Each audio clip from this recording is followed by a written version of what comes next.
What's up, guys?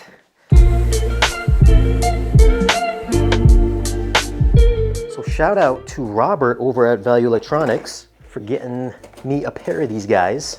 Thanks, Robert. If you guys want to pick up any of these speakers, any Bowers and Wilkins speakers, visit valueelectronics.com. Check out the website. Let them know that we sent you. They're a good partner of the channels. Inside the box, we get an accessories box. That's a nice little box from Bowers. It says 800 series diamond. Very nice cardboard box. Underneath, we get some documentation. Nice little booklet for the 805 and the 804s. Some like warranty info, cleaning cloth. Here's the jumper cables, and a little stick-on rubber feet if you're gonna put this on the floor or a bookshelf or something like that. So if you don't wanna scratch up the bottom of the speakers, you put these little bumpers on. So yeah, so these guys are the grills. These will attach right onto the front of the woofer. Also in the box is a little plug. This is a ported speaker, so if you want to use this in sealed mode, stick that right in the port, and you can run it as a sealed speaker. So this is nicely packed, just like all of the other Bowers speakers. Comes packaged just like that. So here we go. This is a pretty hefty speaker. It's 34 pounds. So it's got a little bit of weight to it. Comes nicely encased in a cloth bag. There's some foam on the top and on the bottom so you don't scratch anything up. And here's the tweeter, which is nicely wrapped up. So this looks very familiar to the 803 D3s that I did last year, that I reviewed last year, just a smaller version. And the cool thing about this year's model is that last year's version, the D3, had a front fascia. So this one has the same wraparound enclosure, which I think is like several layers of plywood or birch. And they just take it and they compress it down with glue and they bend it to form the enclosure. So it wraps around, so you have no like 90-degree angles to interfere with the audio and create distortions and all that. And it wraps around to a solid aluminum plate back here, which is nice. So I guess this kind of acts almost like a heat sink. And in here, the crossover is attached to the aluminum plate, which is supposed to keep everything inside, the internal back waves and everything like that from the woofer from interfering with the crossover. This is kind of like the same design that's on the higher end models, the bigger versions. And on the back here is where you have your speaker connections. This is a bi-wireable speaker. You can, if you want to put your bananas in, there's these little red and black plugs. So if you don't think you can put bananas in there, you actually have to pop these out. Which if you unscrew these, you can pop these little plugs out. And then you can put your bananas in. So I know some people think that they can't fit bananas in there, but there's actually just little plug in there. Dense. Up top here is pretty nice as well, really premium. There is an actual like leather patch here. So this is all leather, black leather. I think it's different colors for different colored speakers. This is new as well for this year. This is the decoupled tweeter. Same diamond dome tweeter, same 1-inch diamond dome tweeter, except this whole tweeter enclosure is now just milled from a solid piece of aluminum, whereas the other one was just kind of like a little thing on the top there. But this is a lot longer. You get the same continuum dome driver, which is 6.5 incher. Frequency response on this, I think, is 42 Hertz up to 28K. So we should get some pretty good high quality response up top. Size-wise, this guy is 17 inches tall by 9 inches wide, and it is 14 inches deep. And it's 34 pounds, so it's a hefty little speaker, nice size speaker. On the bottom here, you've got inserts if you wanted to purchase Bowers dedicated speaker stands for this. So I think the speaker stands are something like $1,200. But if not, you can always just put on some universal stands. So this is a ported speaker, like I said. So if you wanted to use this in sealed mode, you take the little plug, you just stick that right in there. You can run that sealed. And this is the rosewood finish. It comes in like black, white, rosewood, and also a new walnut color. All right, so I'm gonna go ahead and get this thing set up.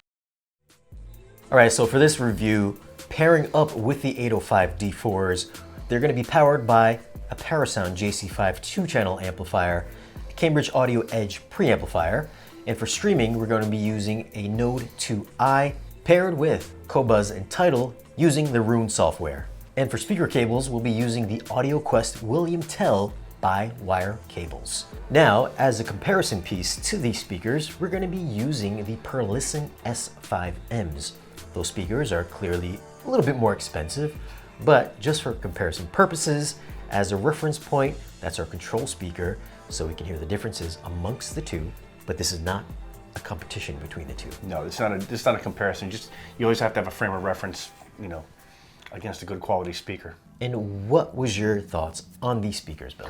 These speakers are some of the finest bookshelf speakers at this price point that I've ever heard. You know, obviously they're B&Ws, they're an 8 series, there's a new D4 8 series.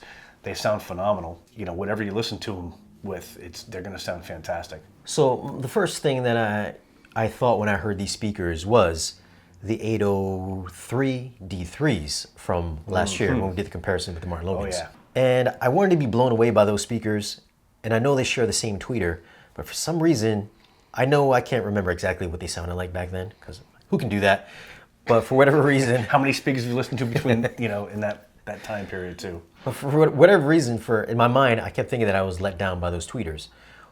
On these tweeters, I don't know if anything has changed, but these sound just as good as the Dynaudios, maybe the Sopras, much better than the Kantas, and very close to these Perlistens. Yeah, they're very smooth sounding. I think they made that Rolling Stones song, you know, the guitar solo that we're always complaining about because it's too bright. They really sort of tamed that beast. The top end on these speakers, definitely smooth sounding. Yeah. Not bright, not harsh whatsoever, not Focal Canta number 3 levels of brightness.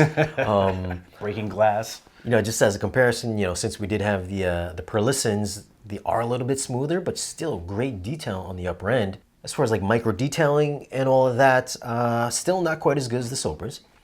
Still not as good as the Martin Logans. But still, I would say very, I think if it was going to tilt, it might tilt a little bit more on the trebly side. Just slightly, very slightly. For my ears, I found them to be fairly neutral. I didn't think they were bright at all. Again, it's what you're listening to. I thought that they were very transparent and very accurate sounding. Mm-hmm. Especially, again, I've been harping on this for a lot of our reviews, but I've been listening to it a lot, and I looked into it. The Cowboy Junkies Trinity Sessions, that live recording where they used an area mic to capture all the instruments in this old church in Toronto. And man, these speakers, it's like you're in the room. They are so neutral in terms of, I didn't think it sounded too bright. It definitely didn't sound muddy at all. I think they did a great job. I don't think that if you were actually sitting in the hall listening to it, that it would have sounded any better. I'm just saying, I did feel they kind of leaned a little bit more on the brighter side of neutral.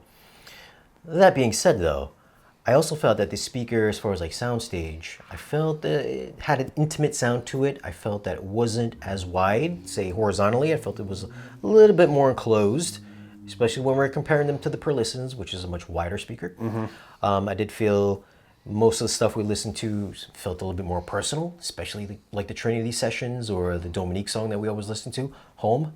That felt a little bit more like we're in the space with these people doing the recordings. I don't know if that's what it's supposed to sound like, but that's the sensation that I got. As far as like vertical expansion, I think it felt a little bit bigger, taller sounding than the Perlistens. Well, I think again that's because of that decoupled tweeter setup. You know, the way it is.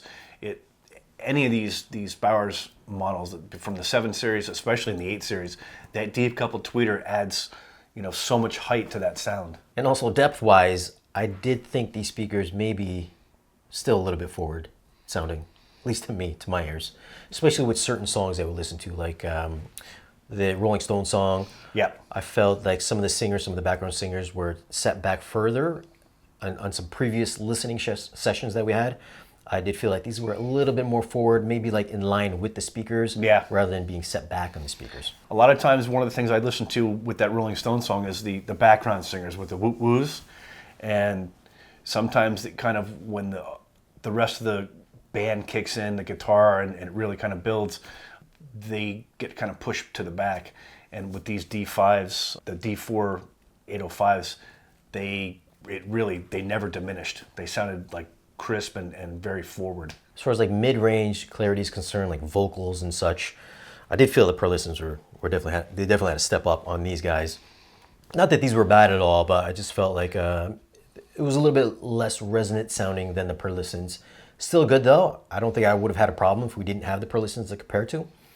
And as far as like overall bass, like low end extension, for the size, very good for the size. No, that's what I wanted to comment on. That the new placement of that front porting makes a huge difference in your bottom end.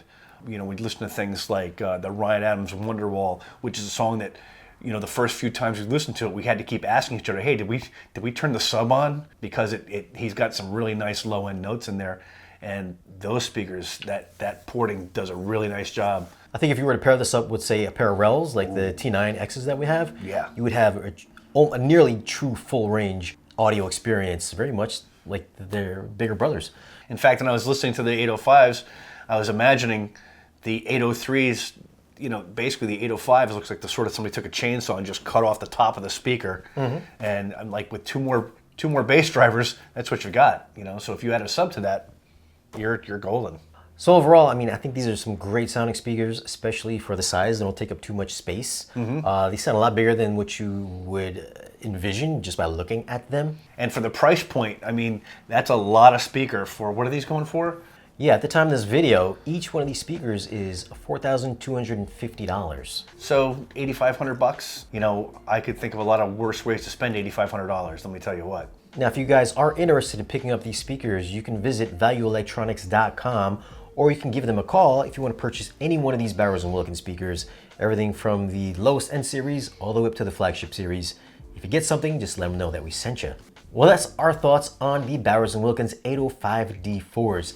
Have you guys heard them? What do you think about their performance? Leave a comment down below and let us know. As always, guys, thanks for watching. Be sure to like, share, and subscribe, and we will see you again in the next video. Live long and prosper.